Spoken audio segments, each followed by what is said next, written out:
Gibuhag sa mga sakop sa Philippine Drug Enforcement Agency or PDEA usa ka drug din sa sitio Nagbagang Purok 7 Barangay Poblasyon Santa Catalina human ang malampuson nga raid niadtong adlaw nga Biyernes Marso 20, 2026. Tungod sa mga operasyon arestado ang drug den maintainer nga si alias Daniel 29 anyos usa ka barangay kagawad sa Barangay Poblasyon nga midalagan pagkakonsyal sa lungsod sa Santa Catalina niadtong milabayng piniliay apang wala makadaog. Apil nga nadakpan si alias Alex 29 anyos usa ka empleyado sa usa ka BPO company nga taga Bayawan City ug alias Sheldon 23 anyos usa ka trabahante og laing usa pa ka suspek nga si alias Joseph nga kasamtang ang gipangita sa mga otoridad human kini nakasibat. Mala pa sa report nga nakuha gikan sa posisyon sa mga suspek ang 16 ka sachet sa gituang shabu nga mitimbang og ibanabana 20 gramos. Nakuha usab ang buy-bust money ug nakadaiyang drug paraphernalias. Nakuha usab ang suspek nga si Daniel ug usa ka unit sa Glock 43 nga armas nga dunay mga buhing bala ug usa ka cellphone ug pouch.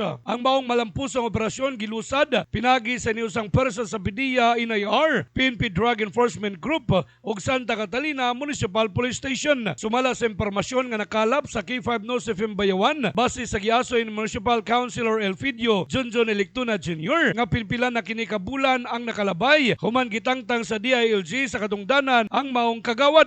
Sa pagkakaroon magatubang ang suspek sa kaso nga paglapas sa Republic Act 9165 ug Comprehensive Dangerous Drugs Act of 2002, partikular na sa Section 5, Section 6, Section 11, Section 7 ug Section 12. Lakip na ang kasong illegal possession of firearms and ammunition. Isiguro sab sa PDEA nga dili sila mahunong sa pagukod sa mga nalambigit sa illegal nga drogas bisan unsa pa ang posisyon o estado niini sa katilingban aron magpabili ng kahapsay ug kalinaw sa komunidad. Kini nga balita gihatod kanato sa DTX 500 Mighty Sen Clinica de Tribayo o maghihatod kanato sa DTX Coffee Mix. The healthy coffee nakakapi ka na, naka-detox ka pa. Para sa K5 News FM kini si K5 Randy Cornell. Para sa kampiyon nga balita, serbisyo publiko ug kalingawan sa Negros, ang kampiyon nga stasyon K5 News FM.